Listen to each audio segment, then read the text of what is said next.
Esse episódio faz parte de uma série. Recomendo que ouça os episódios anteriores para uma melhor experiência de continuidade. Esse podcast é apresentado por b9.com.br.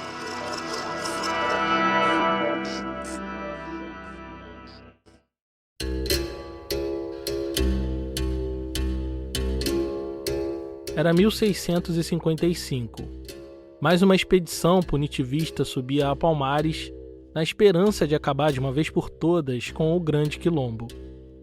Porém, assim como outras vezes, Palmares permaneceria de pé, mas não sem sofrer algum prejuízo. O ataque foi sangrento, perverso e deixou um rastro de morte. Sem conseguir o que queriam, os expedicionários voltaram para o litoral, mas não sem levar com eles os espólios da guerra. Nesse caso, negros prisioneiros que tornariam a ser escravos em Porto Calvo ou Sirinhaém. No meio dessa gente prisioneira, estava um negrinho recém-nascido que foi tirado dos braços de sua mãe e entregue ao terrível destino da escravidão. O negrinho, ainda sem idade para o trabalho escravo, foi dado de presente ao padre Antônio Melo, pároco na vila de Porto Calvo, que fazia fronteira com os limites territoriais de Palmares.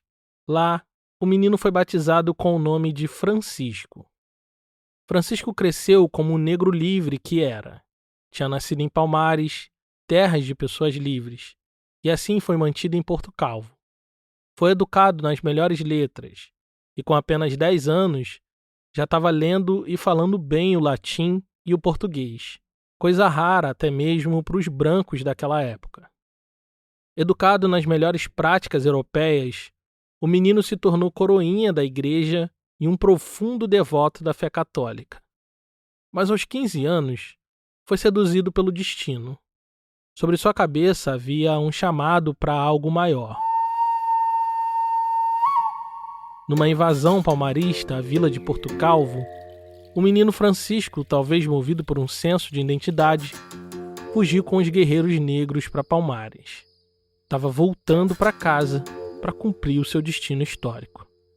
Ninguém sabia ainda, mas em pouco tempo, o menino Francisco se tornaria um deus da guerra e entraria para a história com o nome de Zumbi. Zumbi dos Palmares. Essa é uma história incrível, pena que não passa de pura ficção. Quer dizer, até agora a gente não pôde comprovar a sua veracidade.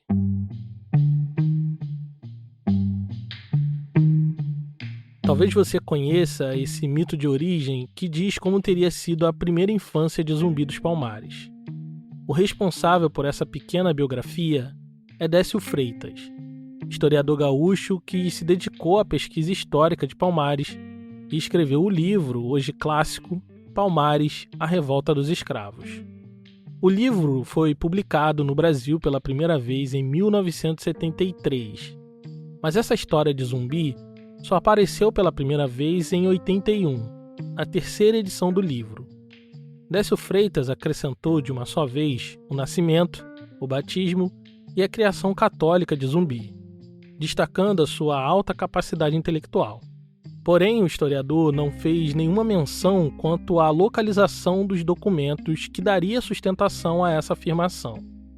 Outras edições do livro foram lançadas, sem que o autor pudesse dizer aonde exatamente estavam os documentos. Historiadores e pesquisadores até hoje não encontraram nada que pudesse sustentar essa história de origem de Zumbi. Desde a primeira vez que Zumbi apareceu numa fonte histórica, seu nome está envolto numa aura mitológica.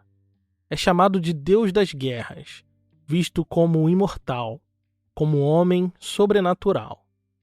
Nas lacunas e silêncios foram criadas fabulações heróicas. Zumbi e Palmares ganharam ares de mitologia, uma mitologia afro-brasileira. Como se toda essa história não fizesse parte também da nossa realidade. Uma realidade demasiadamente humana. Nisso, a história de Zumbi e Palmares se confundem. Nós não sabemos como começou, mas sabemos como, infelizmente, irá terminar.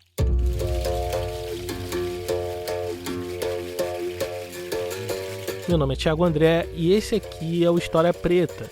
Você tá ouvindo Palmares, episódio 6, Depois do Fim.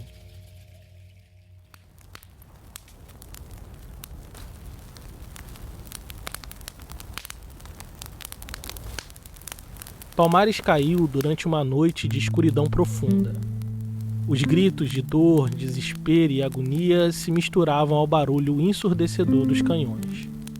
No ar, o cheiro de pólvora e sangue compunham a paisagem fúnebre do dia mais triste já visto por gerações. O quilombo real dos macacos estava destruído. Portões, paliçadas e corpos se amontoavam pelo chão de terra batida.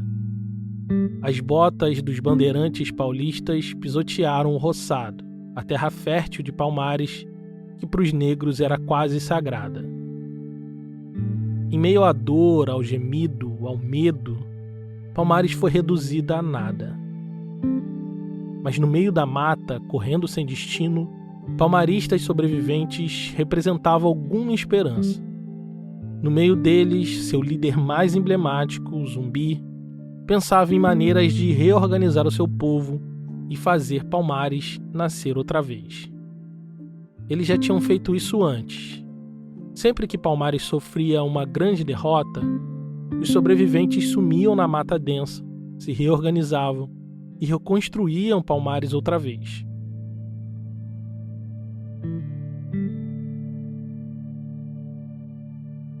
O último líder a fazer isso foi o próprio Zumbi. Depois da grande derrota de Ganazumba e o acordo de paz que se seguiu, Zumbi fugiu para o mais oculto dos matos e durante 10 anos liderou a reconstrução de Palmares, fazendo nascer uma nova nação, agora mais guerreira e estratégica. Por isso, ao se dar conta de que alguns palmaristas tinham fugido, logo que amanheceu, Domingos Jorge Velho enviou tropas no encalço deles. Agora era uma questão de tempo até que o velho bandeirante pudesse colher os espólios dessa vitória.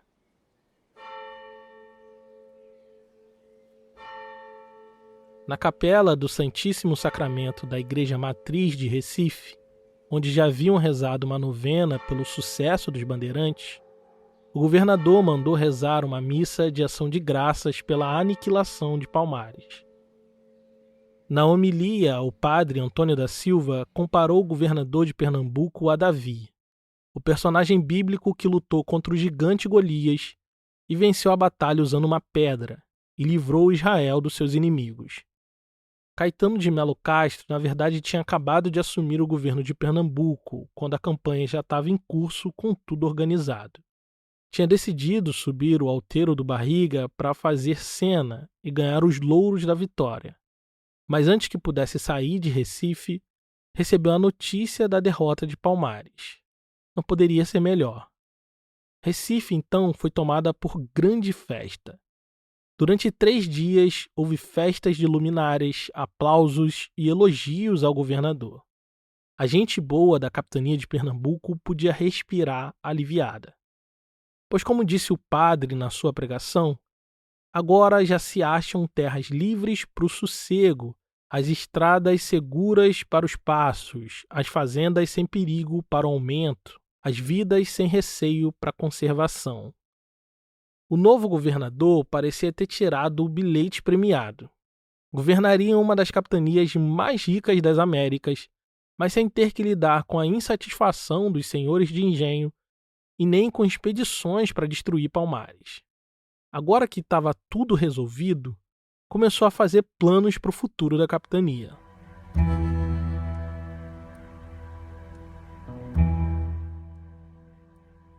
Logo que pôde, escreveu para o rei de Portugal informando, sem conter a felicidade, que os moradores de Pernambuco finalmente estavam livres daquilo que ele chamou de maior opressão, insolência, roubo e malefício dos negros rebeldes de Palmares. Agora as coisas estavam voltando ao seu devido lugar.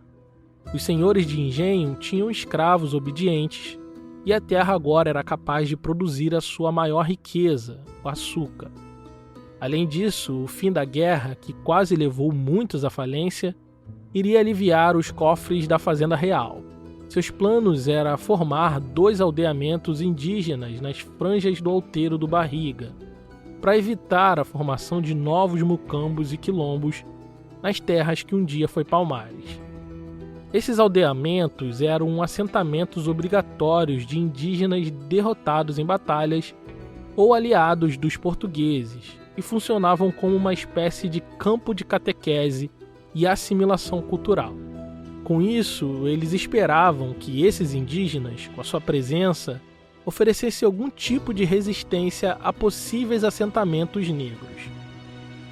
O governador estava mais que satisfeito, pois tinha certeza que Palmares tinha finalmente encontrado o seu eterno fim. Mas não poderia estar mais enganado.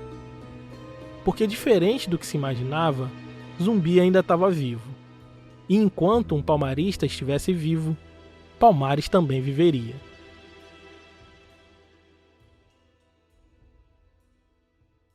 As histórias que circulavam pela capitania de Pernambuco eram de que Zumbi era imortal. Desde a primeira hora do seu reinado, diferentes sertanistas reivindicaram a morte de Zumbi para si.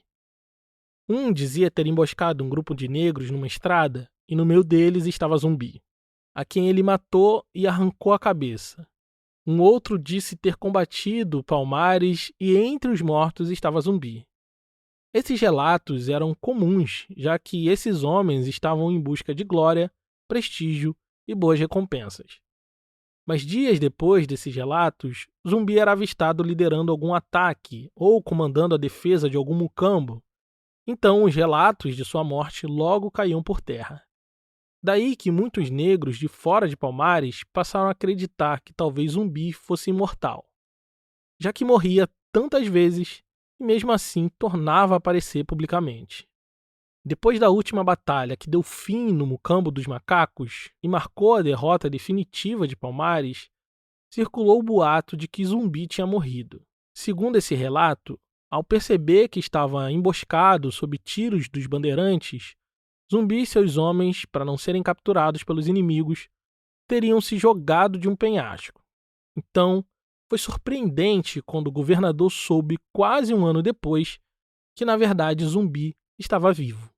Bem vivo, escondido em um lugar secreto, liderando uma última dezena de palmaristas disposto a resistir e a reconstruir Palmares.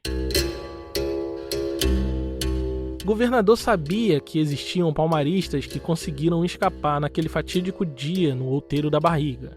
Por isso, autorizou múltiplas expedições que saíram em diferentes direções atrás dos últimos negros ainda rebelados. Aquilo era uma operação de limpeza, e a meta era aniquilar qualquer resquício de resistência palmarista. Com a queda de macacos, os outros mucambos que compunham a grande nação de Palmares ficaram enfraquecidos. Ao que tudo indica, os melhores combatentes de Zumbi foram mortos ou capturados naquela batalha contra Domingos Jorge Velho. Então, o velho bandeirante mandou alguns dos seus líderes para terminar com o serviço nos pequenos mucambos que restaram. O soldado Pimentel atacou os mucambos de Una e do Engana Colomim. O alferes Gabriel Góes liderou um assalto contra o mucambo de Catingas. Entre fevereiro e junho de 1694, 2 outras expedições foram enviadas para o sertão de Orobó e para a região do Rio São Francisco. Os palmaristas estavam se movimentando e, mais uma vez, mudando de localização. Estava claro que aquela guerra ainda não tinha acabado. Naquele resto de ano e no seguinte, as tropas fariam várias entradas em busca dos palmaristas restantes. Um novo aldeamento indígena foi instalado na região do Outeiro da Barriga, com o intuito de auxiliar nas perseguições aos fugitivos. A população inteira da região estava mobilizada nas buscas e capturas dos fugitivos de Palmares. E por obra do destino, numa emboscada montada na estrada, os moradores do Rio São Francisco conseguiram prender um homem do círculo próximo de Zumbi dos Palmares. Aquele era o início do fim.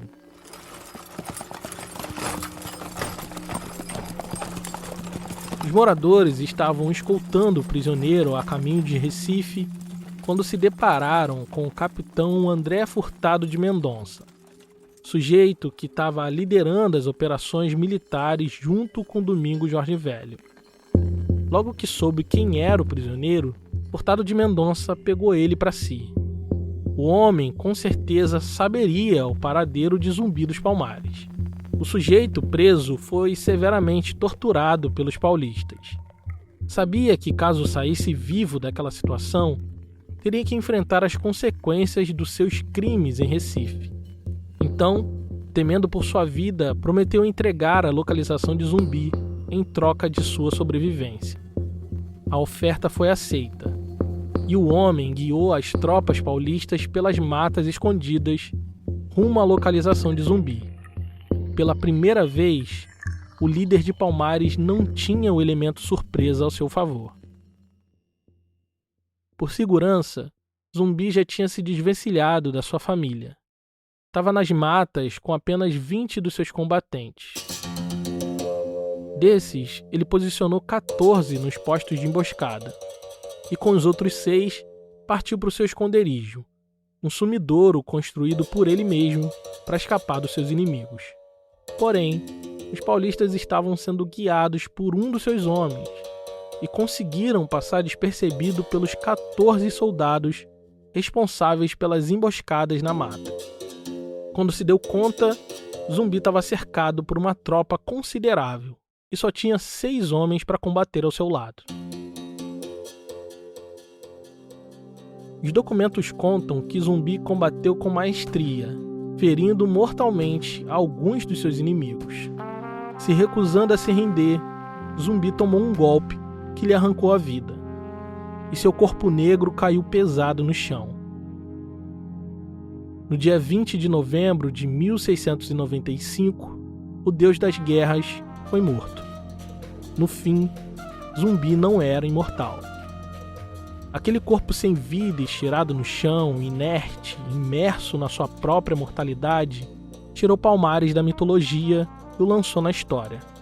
Afinal, aquele reino de mais de 100 anos acabou encontrando seu fim na morte do seu último grande líder.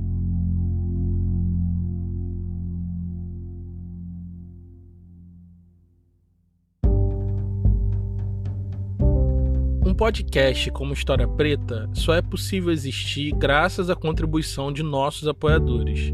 O meu objetivo aqui é resgatar histórias esquecidas e apresentar para o máximo de pessoas possível. Pesquisar, produzir e publicar todo esse conteúdo de graça nas plataformas de áudio faz parte do nosso compromisso com a democratização de um conhecimento muitas vezes restrito ao ambiente acadêmico. Se você acha esse podcast importante e quer que ele continue no ar com cada vez mais episódios, considere nos apoiar em apoia.se/História Preta, ou se preferir em orelo.cc/História Preta. Nos apoiando a partir de R$10 você recebe uma newsletter aprofundando esse episódio, podcasts exclusivos, acesso ao grupo secreto e desconto na nossa loja. Então acesse apoia.se/História Preta ou orelo.cc/História Preta e contribua para que esse conteúdo chegue cada vez mais longe.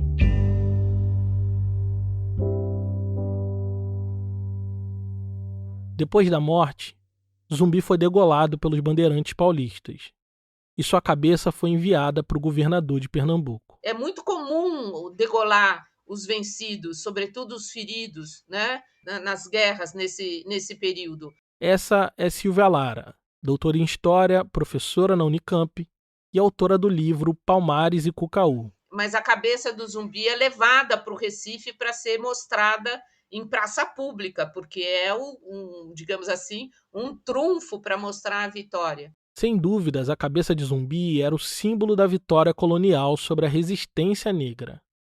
O governador mandou enfiar a cabeça de Zumbi numa estaca e pôs ela em praça pública para que todos pudessem ver sua vitória.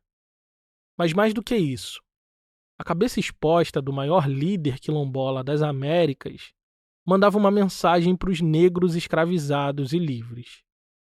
Esse é o fim daqueles que se rebelam.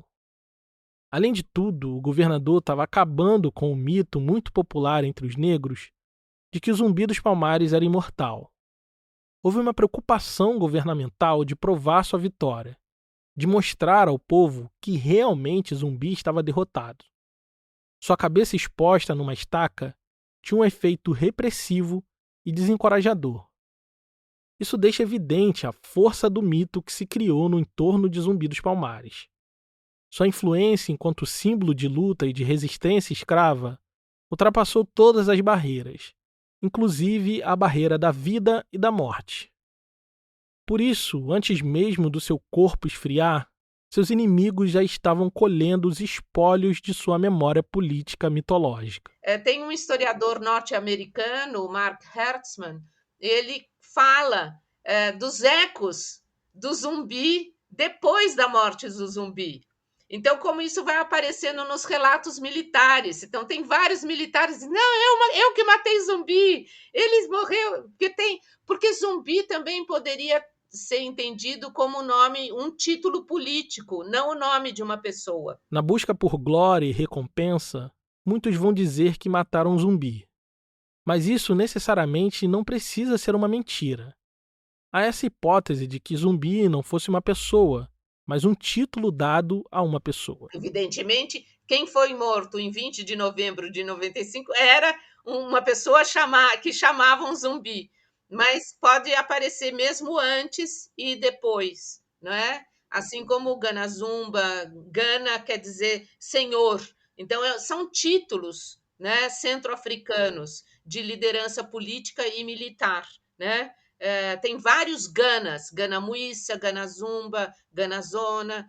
Então, o zumbi podia ser também um título assim, e é reconhecido desse modo. Mas o que tudo indica, o zumbi que conhecemos pós-Gana Zumba é o mesmo zumbi que termina morto emboscado naquele sumidouro. O Mark, esse historiador norte-americano, ele vai vendo como aparece o zumbi nos relatos dos militares, na nomeação de lugares, de mocambos, né? Então, você tem uma memória do zumbi que vai se construindo ao longo do tempo também. A memória sobre Zumbi dos Palmares foi se construindo quase que simultaneamente aos acontecimentos. Um texto muito importante do começo do século XVIII, de 1720, é o texto do Rocha Pita.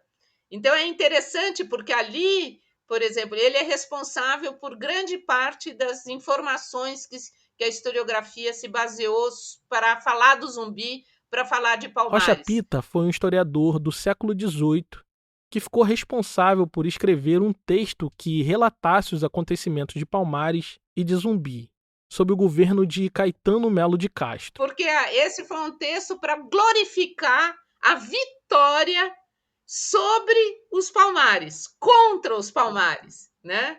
E pelo Caetano de Melo de Castro, que se tornou vice-rei da Índia, um dos postos mais altos do Império Português, de governo do Império Português, né? Então, tudo foi feito para glorificar o Caetano de Melo de Castro e não os Palmares. Então, a memória de Zumbi e de Palmares, no início, começou a ser construída a partir das narrativas dos seus inimigos, de modo que a maioria das coisas que sabemos sobre eles foram escritas em documentos oficiais e cartas escritas pelos inimigos de Palmares. O relato do padre Antônio da Silva, esse que relata o acordo de paz, a expedição do Fernão Carrilho, o acordo de paz e tudo isso, ele foi escrito para glorificar o governador na época, não é?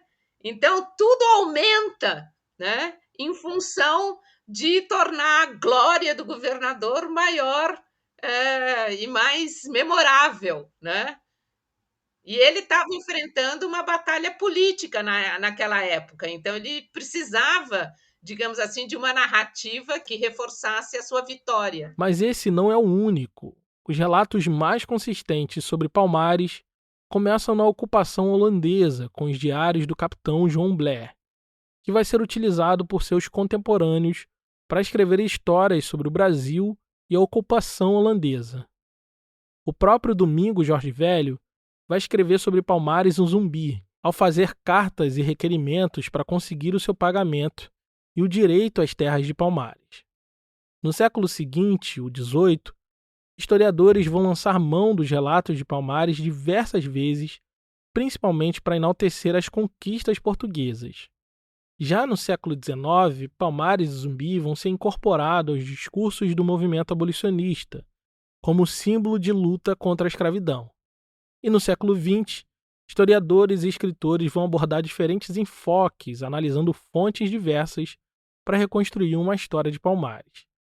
Em todo o tempo, desde que Palmares se fez Palmares, sempre houve quem se apropriou da sua história. Então, nunca na história a gente pode ler e acreditar direto no que está lendo.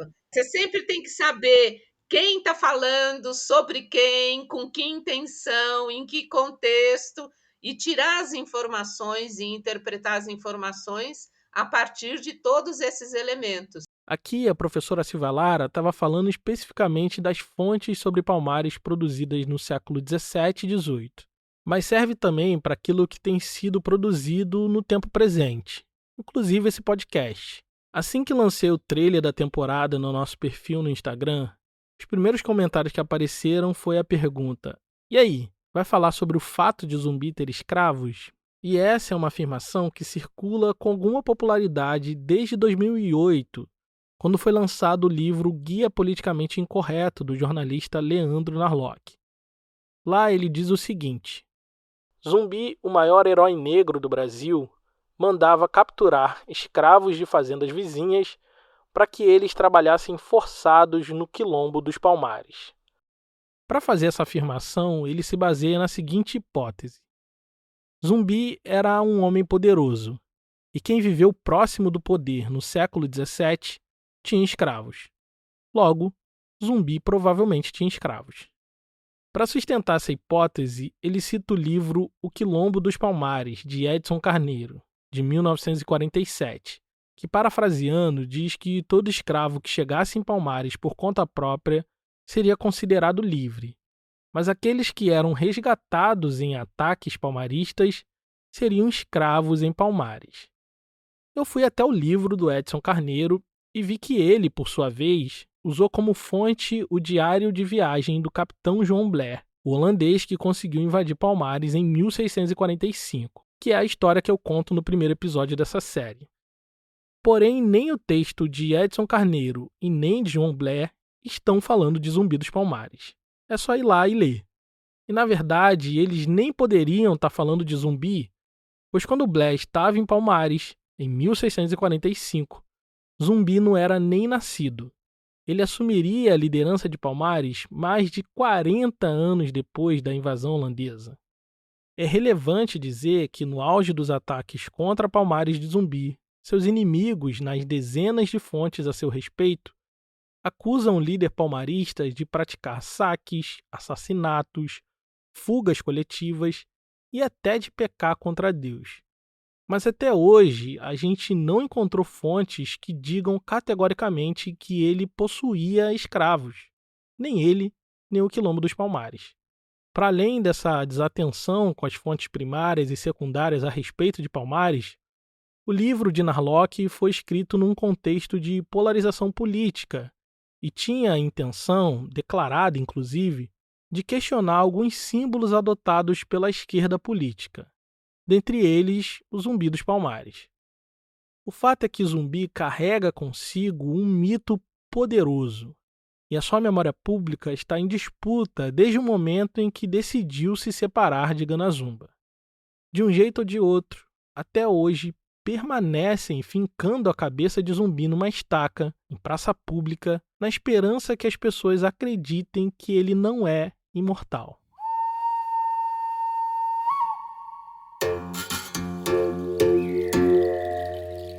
Porém, Palmares não se resume a Zumbi. Nego Bispo, intelectual negro e líder quilombola, falecido em dezembro de 2023, costumava dizer que Palmares existiu antes de Zumbi e continuaria existindo sem ele. Zumbi é que não existiria sem Palmares. E ele tinha razão. É inegável que a derrota e morte de Zumbi foi um golpe mortal em Palmares. Porém, o quilombo continuaria existindo mesmo depois de Zumbi. Mas isso não significa que o Zumbi é o único grupo sobrevivente. Vários outros, né, sobreviveram, e aí a gente começa a ter notícia na documentação desses grupos que vão se organizando, né, sob várias lideranças, e um grupo importante que fica. Então tem Mousa, tem o Mocambo do Mousa, tem o do Camuanga, tem do João Martins, tem outros, né, que vão se formando, e é possível mapear vários deles. Esses, que eram homens fortes de Zumbi, mantiveram o legado dele e de Palmares, construindo suas comunidades nos mesmos moldes de Palmares, ocupando novos territórios numa região diferente da antiga. A gente vê que é uma região muito grande, né, que é ocupada por vários mocambos que não têm uma ligação entre si a partir desse período. Então, o período posterior à derrota de 1694 e ao assassinato do Zumbi em 95 é um período ainda pelo menos de mais 2 décadas, praticamente, em que você tem notícias de gente amocambada que é chamada de gente, os negros do Palmar ou de Palmares nessa região. Ainda que estejam num documento aqui e acolá, depois daquela derrota de 1694 e da morte de Zumbi em 1695, Palmares nunca mais voltaria a ter o tamanho territorial e populacional dos seus tempos áureos. Aos poucos, Palmares foi desaparecendo. Suas terras foram ocupadas por aqueles que os venceu. Assim, sem avisar, depois de quase 150 anos de existência, a maior experiência quilombola das Américas chegou ao fim. Chegou ao fim, mas não terminou ali.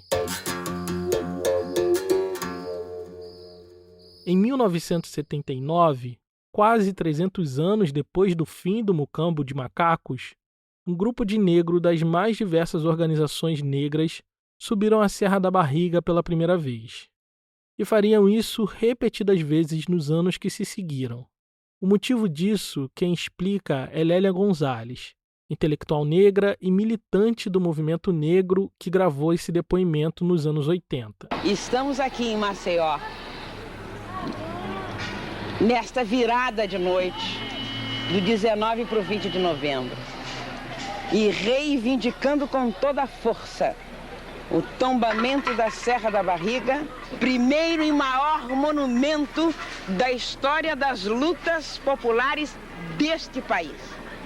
Da luta dos oprimidos, daqueles que nunca tiveram vez nem voz.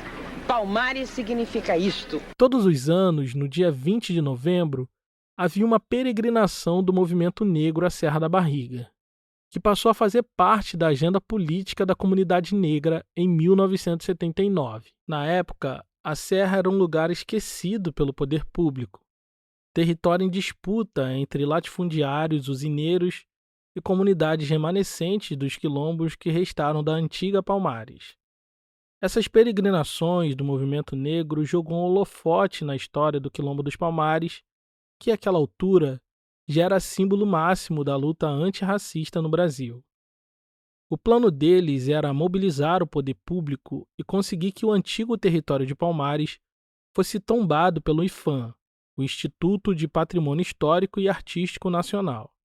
Durante quase 10 anos, eles peregrinaram anualmente no dia 20 de novembro até o topo da Serra da Barriga, no município de União dos Palmares, em Alagoas.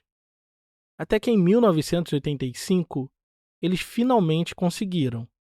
A Serra da Barriga foi desapropriada, tombada e declarada Patrimônio Cultural Brasileiro. Depois de 300 anos, a população negra retornou a Palmares. E agora, sem precisar emboscar, atirar ou matar, reconquistaram o território do maior e mais duradouro quilombo do Brasil. Sob o olhar atento da multidão, Abdias Nascimento, intelectual, político e ativista negro, fez um discurso de abertura dos festejos. Meus irmãos, eu invoco agora aqui o poder e a força de Olorum. Olorum, nosso Pai. Eu invoco aqui o poder guerreiro de Ogum. Eu invoco aqui Xangô das tempestades. Eu invoco aqui Oxum, a deusa do amor.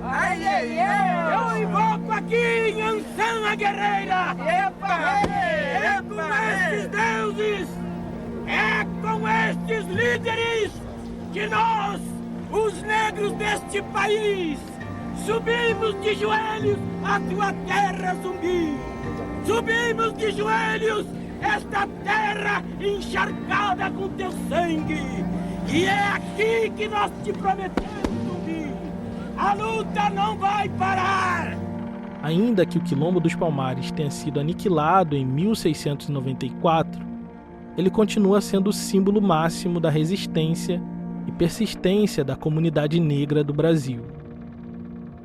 E continua vivo, mesmo depois do fim.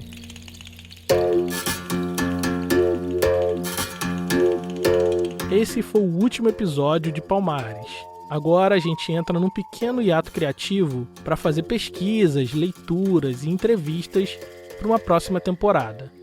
E esse e todos os outros episódios só foram possíveis graças à contribuição generosa de nossos apoiadores. Se você gosta do nosso trabalho, considere nos apoiar em apoia.se/História Preta ou em orelo.cc/História Preta. Caso queira fazer um apoio pontual, nossa chave Pix é historiapreta@gmail.com. Esse episódio foi escrito e pesquisado por mim, Thiago André, teve edição de som de Caio Santos, da Griot Podcast, identidade visual é do Raimundo Brito, Estúdio Duna, gerência da comunidade com Carolina Ferreira. A bibliografia que dá base para o episódio está aqui na descrição. Obrigado por ouvir e até o próximo.